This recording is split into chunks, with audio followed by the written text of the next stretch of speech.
présidentielle d'octobre 2020 en Côte d'Ivoire, voici tout ce que vous devriez savoir sur le rassemblement des oufoutistes pour la démocratie et la paix. Pour plus de détails, après le générique. Avant de commencer, n'oubliez pas de vous abonner et d'activer la cloche de notification car cela va vous permettre de ne plus manquer les prochaines vidéos.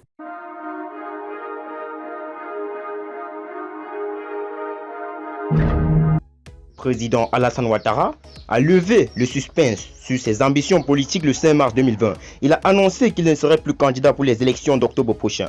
Le président ivoirien a mis en avant l'unité nationale, la réconciliation et la consolidation de la paix. Cette recherche de la paix par le président ne semble pas être aperçue par tous les membres du RHDP de la même manière. Au sort du conseil politique extraordinaire du RHDP, le nouveau président du parti pour les élections d'octobre 2020 est connu.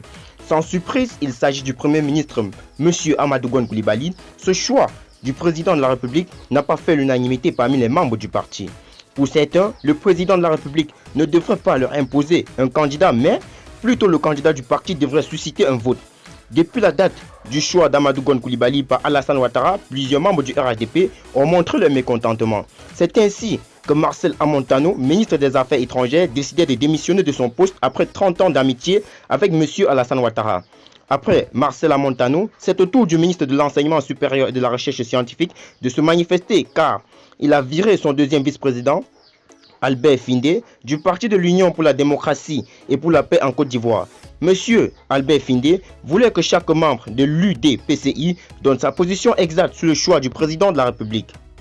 Les choses ne semblent pas aller mieux car c'est au tour du ministre d'État et de la Défense d'entrer en jeu. En effet, ces derniers temps, le Premier ministre Gon Coulibaly et Ahmed Bakayoko, même si Ahmed Bakayoko disait être en accord avec le choix du président de la République. Après le confinement raté de l'INJS, le Premier ministre, pour sauver son honneur auprès des Ivoiriens, avait décidé de s'auto-confiner car disait-il être entré en contact avec un cas confirmé positif au Covid-19. Monsieur Ahmed Bakayoko, qui a vu les Ivoiriens féliciter le Premier ministre pour avoir donné un bon exemple, décidé à son tour.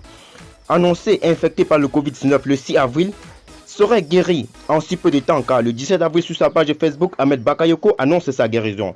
Plusieurs questions se posent à savoir si Ahmed Bakayoko n'était pas d'accord avec la décision du président. Pourquoi a-t-il donné son soutien? Que va-t-il arriver au RHDP dans les jours à venir? Le choix du président de la République était-il le meilleur choix pour le parti? N'oubliez pas de vous abonner, tous en donnant votre point de vue sur les questions.